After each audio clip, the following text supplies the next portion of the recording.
Y saludemos al presidente de la Sociedad de Agricultores de Colombia, Jorge Enrique Bedoya, para que también conozcamos la opinión de los gremios de la agricultura sobre estas primeras de cambio que se están conociendo sobre la reforma tributaria. Pues bueno, presidente, ¿qué hacemos entonces con esta reforma tributaria? Se supone que las empresas han tenido unos meses difíciles, las personas también, pero también el Estado, la nación, tiene las arcas complicaditas, casi raspando la olla. ¿Qué hacer entonces? Buenos días, bienvenido. Muy buenos días. No, yo creo que se pueden hacer varias cosas. Mire, lo primero es conocer el texto, porque creo que todos estamos opinando sobre la base de una información que el viceministro de Hacienda dio en algunos medios de comunicación, pero es una información que es fragmentada. Entonces, lo importante sería que el gobierno le dejara conocer al país, antes de llevar al Congreso de la República, el texto de la reforma para poder hacer estas discusiones con mayor profundidad. Sin embargo, creo que también hay un gran espacio, si es que no viene en ese proyecto de ley, de buscar mecanismos para combatir más efectivamente la evasión. La evasión siempre la han calculado que está por encima de 30 billones de pesos y evidentemente eso podría ser una alternativa muy poderosa, como ustedes bien lo mencionan, para suavizar un poco el impacto que el coronavirus está teniendo, no solamente sobre la generación de empleo y los trabajadores, sino en general sobre el ambiente económico del país. Y en el caso particular de lo que han dejado ver del IVA, obviamente para el sector que yo represento genera una enorme preocupación, porque hay que recordar que la razón de ser de los productores de alimentos en nuestro país son los consumidores. Y el año pasado perdimos consumidores como consecuencia del coronavirus. Fíjese usted, en el último trimestre del año, del 2020, Colombia tenía aproximadamente 18 millones de ocupados. Esa es la población ocupada de nuestro país.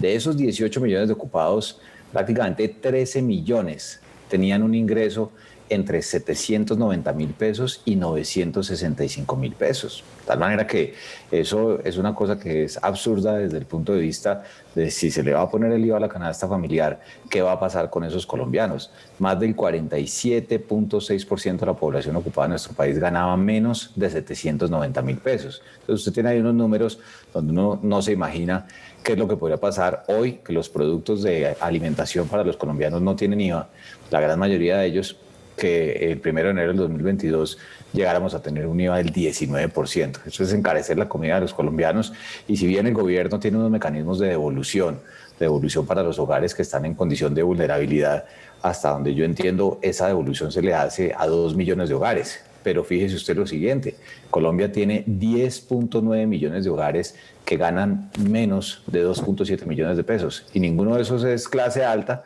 como para lo que dice el ministro de Hacienda, que hay que ponerle el IVA o que paguen el IVA los más ricos. Entonces yo me pregunto, y por eso es tan importante, conozcamos ese texto para poder dar una discusión mucho más aterrizada, pero sobre todo que no vaya a afectar más ahora el bolsillo de los colombianos, que harto lo han sufrido como consecuencia del coronavirus. Presidente, ¿por qué el país no ha podido con esto de la evasión? Usted está diciendo, pues sería muy importante que se pudiera trabajar en ese tema, de eso se ha hablado en bastantes oportunidades, en vez de estar pensando en aumentar los tributos. ¿Por qué el país no ha podido con esto? Pues yo creo que eso es una pregunta que hay que hacerle al nuevo director de la DIAN. Pero el país ha avanzado, eso nadie lo puede negar, el país ha avanzado en la lucha contra la evasión, pero es que en eso también hay fenómenos de corrupción, hay fenómenos de maromas que hacen muchos contribuyentes, gente que busca tener los capitales en el exterior a pesar de las medidas que ha tomado el gobierno nacional, y en eso, pues esto no es un tema que es un problema solo de este gobierno, eso ha ocurrido a través de la historia. Tal vez también va en un tema de cultura de tributación por parte de la gran mayoría de ciudadanos, porque si no, no estaríamos en este problema o en este chicharrón, perdónenme la expresión, de tener que buscar una reforma fiscal para contrarrestar un poco lo que ha generado en las arcas del Estado esta desafortunada pandemia. Doctor Jorge, es indudable que el gremio que usted representa, los agricultores, son los que ponen en la mesa de los colombianos la comida, todo eso de lo que nos alimentamos a diario. Pero es un sector muy golpeado porque el agricultor, el que se lleva gran parte de la ganancia, es el intermediario. Frente a eso, ¿cómo ha sido esa situación de pandemia? ¿Hay ya canales directos de comercialización para que los agricultores lleguen sus productos sin intermediación y que ojalá pues no se vea agravada la canasta con el IVA, pero que tenga el agricultor una posibilidad de tener más dinero por sus productos? Pues mire, muchas gracias por su pregunta, porque si algo ha demostrado la pandemia es que el campo le cumplió a Colombia. ¿Y cómo le cumplió? Le cumplió garantizando la seguridad alimentaria. ¿Cómo le cumplió? Le cumplió manteniendo el empleo y la estabilidad social en las zonas rurales. Son más de 12 millones de habitantes que tienen la ruralidad, de los cuales 5.8 millones son mujeres. Y también le cumplió a Colombia, generando un crecimiento de las exportaciones al cierre del 2020 del 6.9%. Sin embargo, afloran los problemas y las debilidades del campo, como usted bien lo menciona, porque cuando vemos lo que pasó con los cultivadores de papa, cuando vemos lo que pasó con muchos productores de cerdo, de pollo, de huevo, en general los de frutas, hortalizas, no tenían a quién venderle los productos y muchos de ellos se fueron a pérdida. ¿Por qué? Porque los intermediarios nunca reducen o casi nunca reducen su margen. Entonces, a partir de allí, sí se dio, no en la medida en que todos hubiéramos querido, una reinvención por parte de muchos productores de tratar de acercarse más al consumidor final. Nosotros en la SAC decimos, hombre, hay que vender para producir y no producir para vender.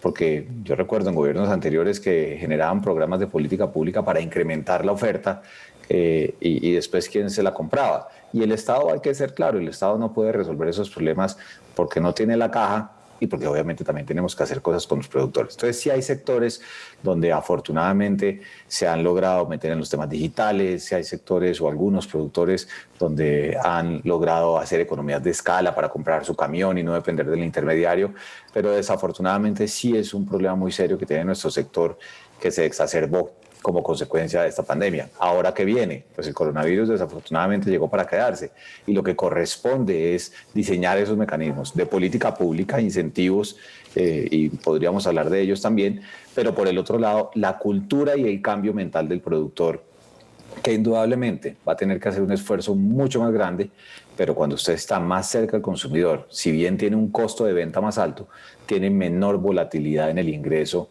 y eso es un sinónimo de protección. Presidente, ¿ve viable que se apruebe eventualmente esa reforma tributaria? Y se lo pregunto porque se viene un año ya preelectoral y cada movimiento pues es muy calculado. ¿Ve ambiente en el Congreso para que se apruebe? Pues yo lo veo difícil si las medidas que va a plantear el gobierno nacional van de la mano de que la gran mayoría de esos millones de colombianos, esos 12 millones de hogares o 14 millones de hogares que tiene nuestro país, sufrirían un golpe duro, particularmente en el tema de la alimentación y seguramente en otras cosas, por varias razones. Primero, el viceministro decía ayer, o así entendíamos nosotros, que estos impuestos tendrían vigencia a partir del 2022. Y después crecerían en el 2023. Pues hay que tener presente que ya este año se perfilan las precandidaturas a la presidencia de la República y los senadores y representantes ya se deben estar moviendo pensando en su reelección o los nuevos que vengan en el 2022, porque el periodo electoral entre marzo y mayo, si hay segunda vuelta, pues obviamente es bien crítico. Entonces creería que va a ser muy complicado, salvo que haya unos temas de esas transacciones de la alta política que le permitan al gobierno sacar medidas que puedan ser impopulares, no por el populismo, sino porque realmente le hagan daño a la canasta básica. Y ojalá, de cara a los medios de comunicación como ustedes, y yo les agradezco este espacio, tanto representantes como senadores, cuenten cómo ven este tema de la reforma, si van a votar los artículos como lo que supuestamente va a pasar en materia del IVA a la canasta básica de la alimentación de los colombianos, porque ahí sí, como usted bien lo dice, todo es muy calculado y tanto los precandidatos a la presidencia, los candidatos al Senado y a la Cámara y los partidos políticos, particularmente los que han acompañado al gobierno, que también están pensando en ese futuro 2022-2026, pues obviamente esto lo tendrán que ver con mucho detalle y con mucho cuidado antes de ir a votarlo.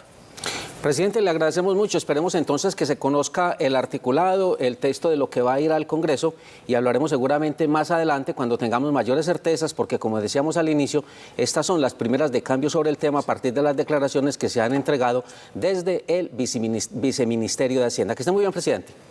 A ustedes muchas gracias. Feliz día.